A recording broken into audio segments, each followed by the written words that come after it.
काय गाडन धडाचं बांधलंय हो. आणि काय आबा फुगीरपणा मारतोय हो नुसतं. बोल ग बोलांना हरभऱ्याचा ढोल. कशाचं बांधलं होतं त्याच्यानं इकडून तर बघ सगळं भोंगळच आहे पाठीमागं.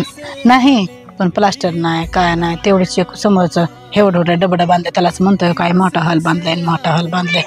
तुम्ही होय बघितलं का किचन तर केवढं आणि कुणीकडे केलंय किचन. चला असू दे. काय त्याच्यात बांधलं होते आबाचं. आणि म्हणतोय तर लय त्याला मोठं करायचंय पूजान बिजान घालायची अजून त्याला मोठं निघायचं हे. राहू दे बाई तुम्हालाच लय हे होतं यायचं इकडं. मी नको म्हणत होते यायचं तुम्ही चाला करा चालू गाडी उगाच टाइम गेला का नाही तेवढ्यामध्ये. काय बांधलंय घर काय आबा तर फुगीरपणा मारतोय आणि काय किती बारा म्हणला का नाही चला चला या बघायला बापूराव ये बघायला. कशाचं उगाच ढोंगड पण केलंय मोठं काय खरं मला तर काय आवडलं नाही बघा.